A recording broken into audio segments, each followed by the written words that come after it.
In this episode we will talk about climb-ups, its use and variations, and how you can implement it in training.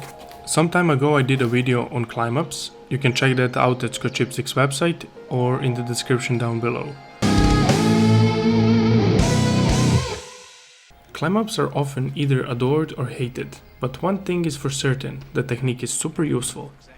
It is often used in our training sessions since it requires both power and technique. Adding variety in terms of technique and obstacle type can yield more benefits than working on the climb-up the same way for a long period of time. A lot can change when the gripping surface is slippery or wet, or when the grip is just right that it brings a good amount of friction in the game.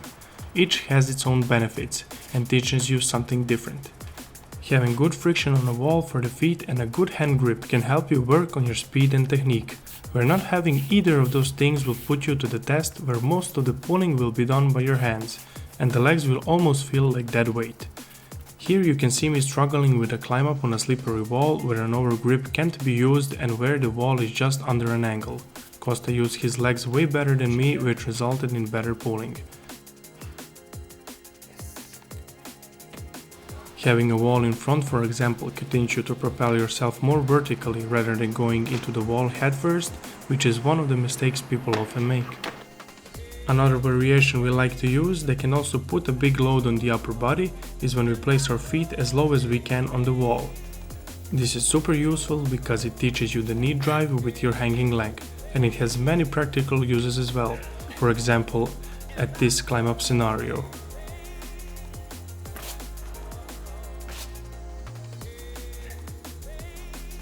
When you are working on increasing the speed and power of your climb-up, limit the repetitions to just a couple and then take a small break.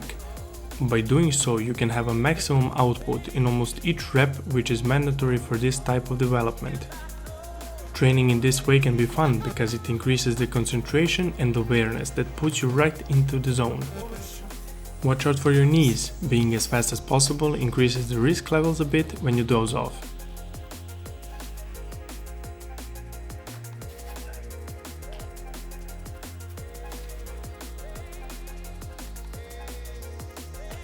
On the other hand, doing lots of climb-ups consecutively has its benefits as well, since it further strengthens everything you learned so far, so make sure you practice the one that suits your goals.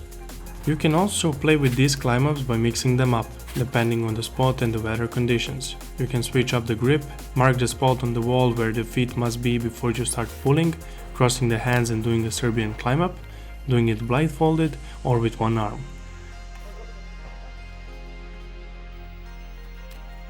While these climb-ups bring variety into your training, don't forget to include strength work next to it if you want to up your climb-up game. Work on increasing the overall strength and the power of your pulling and pushing by splitting up the climb-up into separate parts or working on these types of movements using different exercises. The combination of gymnastic rings and weights is always a good place to start. All of these things are what makes the climb-up a fun technique to play with, and I would propose that you show this exercise to people who aren't involved in parkour at all to see how they tackle it. And that's about it for this video. If you like it, please leave a comment down below and share it. It really means a lot to us.